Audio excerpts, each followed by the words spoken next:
Hello, and welcome to VOW, Voices of Wisdom, the show that might not be for everybody, but everybody needs to watch this show. And I'm your host, Brenda Simmons. Today's topic is edu.com. And my guest today is Dr. Theresa J. Canada. Dr. Canada has served as the Associate Professor in the Education and Educational Psychology Department at Western Connecticut State University since September of 1992. Dr. Canada has been the chairperson of the department since fall of 2007, and she's the first woman of color to serve as the elected chairperson in the largest department in the history of the university. She's been responsible for teaching undergraduate and graduate courses in social foundations, human development, educational research, and counseling education. She also was the graduate coordinator from 1993 to 1994. Dr. Canada's research interests are cultural diversity in teacher education and counselor education programs, multicultural education, early childhood and adolescent development, equity, and urban education. Welcome, Dr. Canada. Thank you. How you are so you much. today? Good. Good. First, you could just tell us a little bit more about your background of your education. Okay, basically, I'm a native New Yorker. Grew up in Harlem, New York, and attended New York City Public Schools. And I attended an undergraduate degree program from the University of Rochester, New York. My master's degrees from Columbia University Teachers College, and I returned to Rochester to get my doctorate in education administration. What is the hot topic of education right now? Is that a couple of hot topics Well, right there now? are a couple of hot topics right now in education. As you know, that the federal government is more involved now in trying to look into what we can do to enhance educational achievement for our young people. And the two topics I like to talk about, I at least mentioned to you, charter schools. Okay. That's one of them.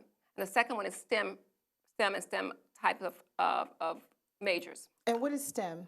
STEM is an acronym that stands for Science, Technology, Engineering, and Mathematics. Okay, let's start with charter school. Let's talk about that. Charter schools. Okay, right now, charter schools is a really hot topic. If you remember, many people watched the movie Superman, Waiting for Superman, and that focused on the issues of charter schools. But let me just start first to say what it is. Yes. Okay. Yes.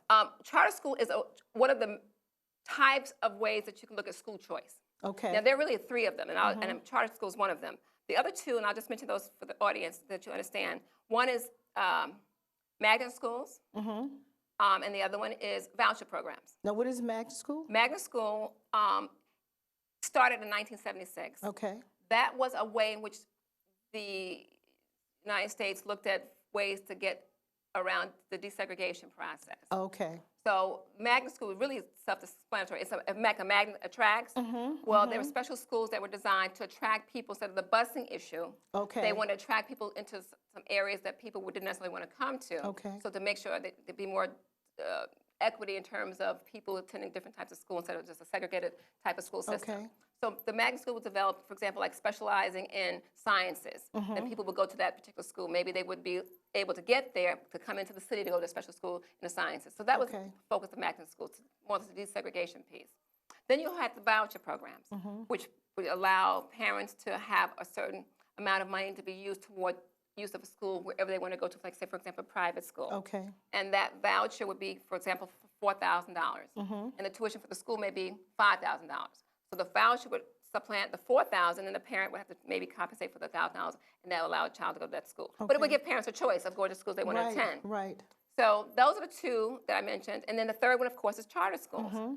And the charter school itself is like a contract with a local government. They say that you can establish a school with the different guidelines that are based upon the funding of public funding. They provide public funding for these schools. And but some of the local restrictions, the regulations have been pretty much eliminated or pretty much diminished. So it gives them more flexibility in terms of running schools. Okay. But it's still the charter school themselves. It allows people more flexibility in trying to get higher achievement within the school system. Okay. And it's a trade-off. For example, if the public schools themselves the traditional public schools weren't high-achieving schools, parents would have a choice to give them to charter schools where the expectation would be to improve academic achievement. Got you. Okay? Got you. Right? So in a nutshell, that in essence is what charter school's about. But let's think about it this way. They can be started by people who want to see, like a parent can start a charter school. Okay? But the other issue is that if it's a contract, the government says, okay, we'll give you this contract to have this charter school for like maybe a 3 to 5 year period. And then you have to show to us that there's some improvement in terms of the academic improvement, and then we'll decide if we want to reissue you the continuation of the contract. So it's not like, okay, you have a charter school and it'll be there forever. So it's almost like a provisional charter that they give them. Yes. And they have a time frame on it. Right. Okay. And they have to produce something at the end of that time period. I mean, just like if you have a grant, you got to produce something for the grant. Exactly. Very similar kind of philosophy. The other thing that's important to note about that, that the issue of charter schools, there are 3 different types of individuals who may want to establish one. Some may use it for example, to reform issue, just like we want to reformers. They want to do something different than what the public schools provide. Right. Okay, and that's the one that we see more of now. But the issue is, since this is a form of school choice, as I mentioned in the beginning, the charter school format is more acceptable to the general public as opposed to maybe the vouchers are much more controversial. Right. Not every system wants to have a magnet school per se, but the fact that the charter schools really is like a trade-off, okay? And there are a variety of them. As a matter of fact, speaking of, the first charter school started in 1991. Okay. In Minnesota. In Minnesota. In Minnesota. By? I can't think of the name of the person. But was it by an individual? Yes. Okay. So that, because individuals are really the ones behind charter schools. Groups of people, groups of parents can start one.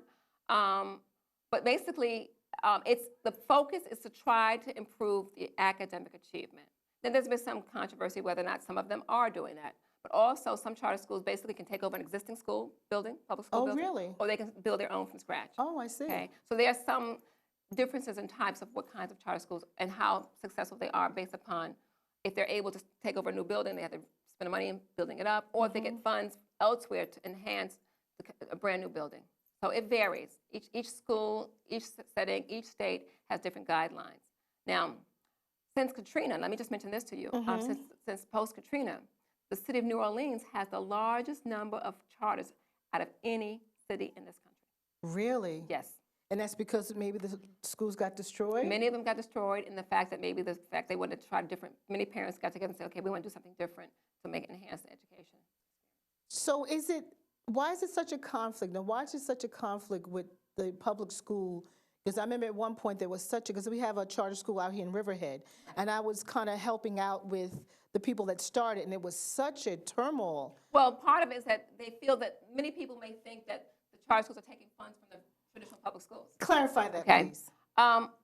The fact that the funding, the funding source, they'll take, the other issue is this, not just that, I think about my experience and grew up in New York City. They may think that they take the students who are the best able students, they will go to charter schools, and then what was left of the traditional public schools are students who aren't as economically or socially enhanced as those who end up going to charter schools. That is probably part of the controversy of what many people say. And also, it's a way people say they're union busting, they're breaking the unions. That's another issue that's brought up about charter schools, that you don't have the same guidelines that you would have with teachers coming in to the schools and charter schools as opposed to those coming in to traditional schools, because there's certain guidelines, the unions, contracts, and so forth. It's a big deal. Most public schools have huge unions, Yes. AFT. So I'm just saying that's an issue for some people, and that's why some people may protest the fact that they will open these different charter schools. So do you find that the statistics now for charter schools are positive? There are some mixed feelings. There's some mixed, there's some people who've been doing the research that say that there's no real significance in change in terms of some charters, and there's some that say there has been, and I think it varies from school to school, but the verdict is still not in yet. It's not. Not yet. It's not. Still, we're in the process. We're process of reform. And I think that the federal government has seen some success in some of the programs that exist, and they want to enhance that to make sure that all students get the options of an enhanced education or a better education. So if parents have given a choice, then they probably would select some charter schools based upon that particular emphasis. And I recall the charter school that came up in Riverhead. I know the parents really had almost the full control. They were responsible. They're responsible for the whole flow of the whole school itself. They developed the curriculum. All that is something that the people who were responsible for charter school, they just developed their own curriculum set up and how they're going to do that. But that was the whole point. But the whole issue is the contract's like, okay, we're going to give you this contract, but you have to show us something. You have to provide something, show evidence that there's an achievement, enhancement and achievement for the students. Otherwise, you don't renew your contract. And it's funny because I think I've also recalled that there were some parents there that generally had homeschooled their kids, and they were transferring or they were kind of getting involved with the charter school movement. Charter school. It was interesting to me. Not all, but there were some that were involved. But I think it had a lot to do with the parents having more control and having more say in how their children were being taught. Well, that's interesting because, I don't know if I want to mention this, but I'm in the process of writing something about a study about what happened during the 1960s in the desegregation piece of New York City schools. Okay. And even at that time, parents had a huge voice. And really? Yes. So parent involvement in school is nothing new. And what's the name of the book? Well, if you don't have to say, but you say the book is going to talk about basically the desegregation of New York City public schools. Wow. Looking at it from the point of view of the eyes of black women in America. Okay, and their experience of going through that desegregation of the New York City public schools in the 1960s. Wow. Yeah, so I'm working on it. That's good. Yeah. That'll be great. That'll be well. Really it looks good. at some of these same issues about what happened in school. Basically, it's a school choice issue. It's a school choice issue, but not from the point of view that people thought about it. Right. But it was really a school choice issue. Right. Okay. I remember I saw an article. I think it was Star Parker. She had an article where these two women were arrested and charged. Because they took their kids and put them to another school in another district. Oh, that was This is the issue. A parent, I think one was a babysitter's home. Right. They used that address, and one was a person's father's home. I think it was. And used the address. But this is also the big issue about why parents, and these are black parents. Yes, they are. Who want to have choice in their child. Right. Single moms. Who wanted a choice of a better opportunity for their children. Exactly. And there's absolutely nothing wrong with that in a sense. Exactly. So, but the fact is, the government sees it as like taking away from money they don't really belong there. But quiet as it's kept, there's been a lot of that all along. That's nothing new. Exactly. Okay. Parents want the better situation, opportunity for their children, so they're going to do what it takes to try to do that. So that's the big thing now. So they're unable to have, maybe there's no charter school available for their parents. Exactly. So they have those choices of, well, let me go to a better school district, or maybe if I live in this neighborhood. But you think about it, that's the other issue. Some, especially black parents, sometimes don't have the option of living in a certain school district. And so therefore, they're limited to the school that's in that district. Exactly. Okay? So that's why I said the school choice issue is a big topic for parents of color as well.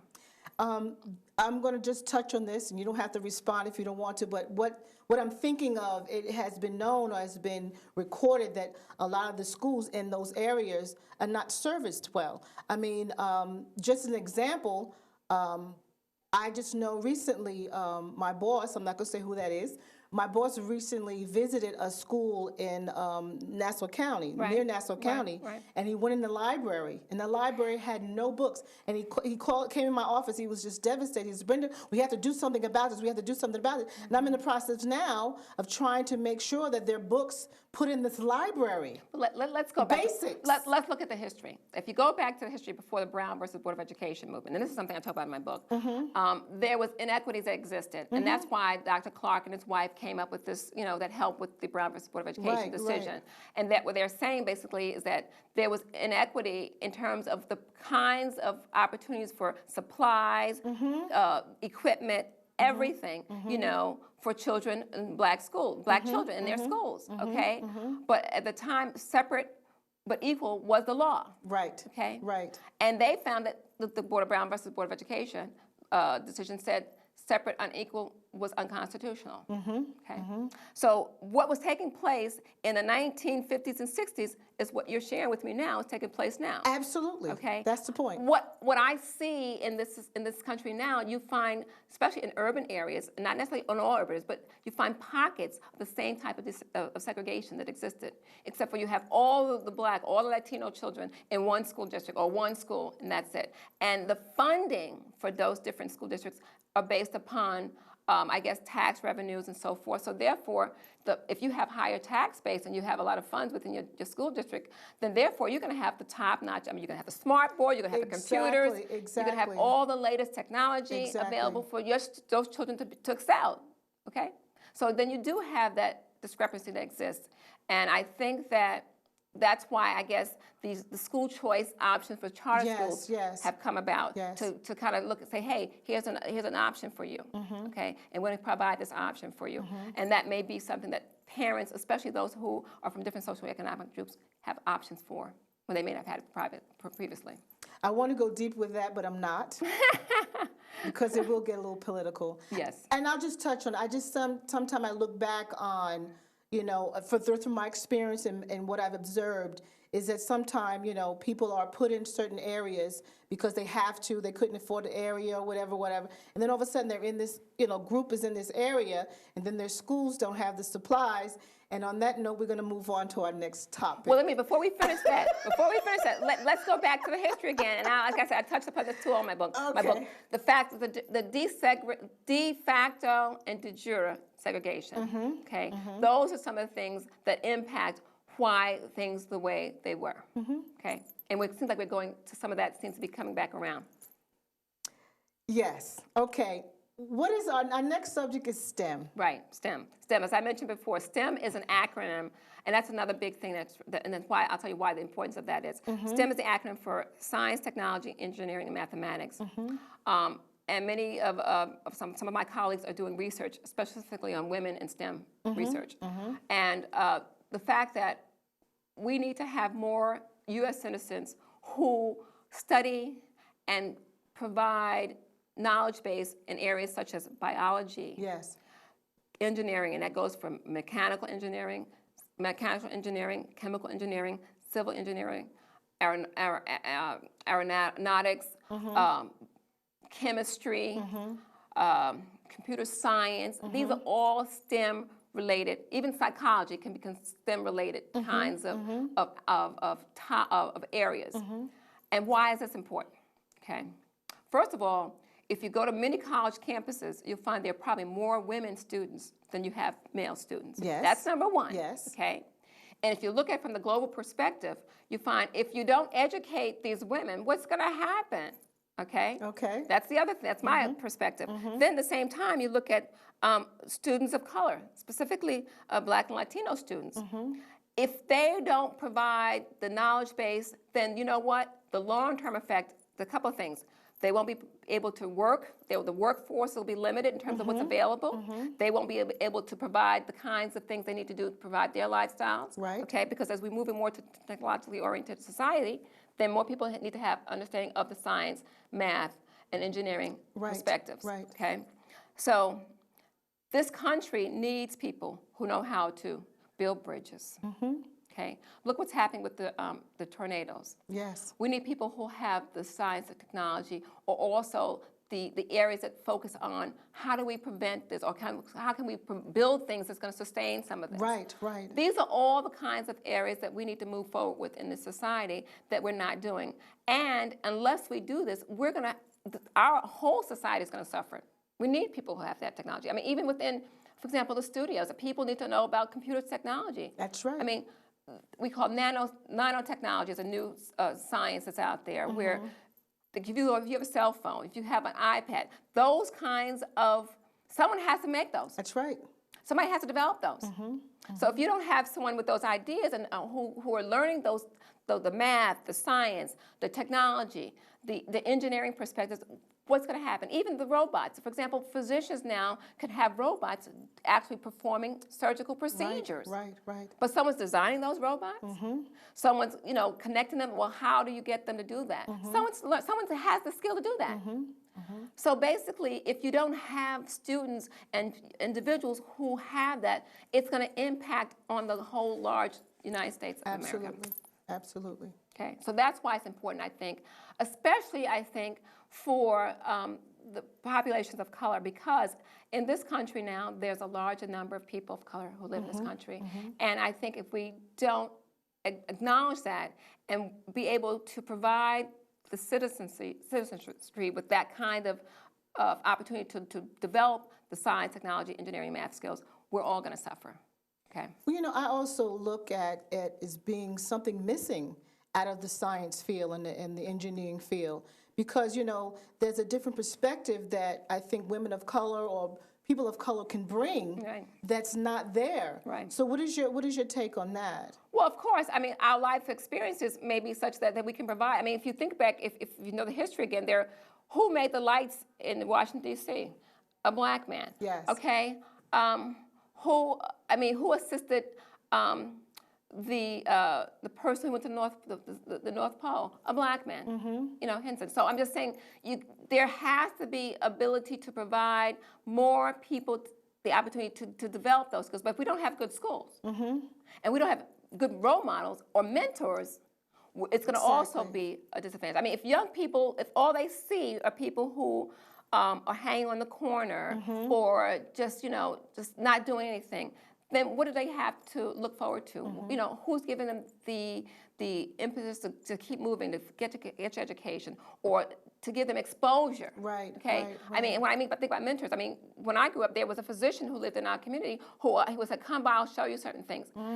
That's what you need, somebody to come and take you under their wing and share with you the information. So that gave me the impetus. Okay, well then maybe I can go and I can, you know, go become a professional in some aspect. So I pursued the academic route. Okay, but if you don't have anyone out there, that may hinder a young person from being able to, you know, provide something that the society needs. Right. Okay, we'll lose a lot of people. That's it. Okay, and I'm thinking right now we may have lost a generation of young people because of that. That's true. You know, we have to focus on trying to get them to understand. But the same thing is the need of the country also. The need of the country too. Okay, you know, look at the automations taking place. How many times you go down, you go through you got Easy Pass, you have. That's true. Okay, you swipe your card with the gas station. You know, I mean, you go to the bank, you go to the grocery store. You know, you can now check out without having a person taking your items for you. That's so right. This is all as a result of the technology and the engineering and the math and science that people have, and they're building and they're developing different kinds of, all kinds of things that's going to enhance our society. But at the same time, where are the women and where are the students and individuals of color? So what happened with that? Why is it now? My granddaughter, right now, she's been in a program at Stony Brook. It's called the Dept program. Right. And it's the same basics of the STEM program. Right. And it's for minority, and it's for the young people and low income. Right. I guess without really getting political again. Right. Why is you have to have that separate? Why is that not taught in the school system? Why is it that promoted? Is it at the home? Is it the school? Is it both? Where is the missing link? Well, if you think about it, it goes back to the issue I mentioned to you about mentoring and role models.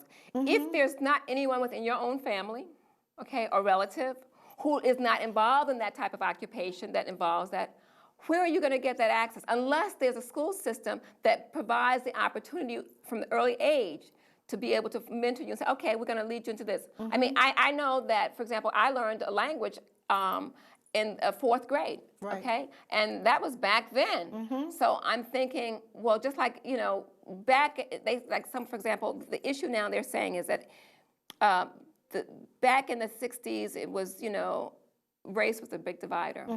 Now math is a big divider. Because if you don't have mathematical skills, then you will be one of the have-nots. You know, it's like going to be where the have or have-nots.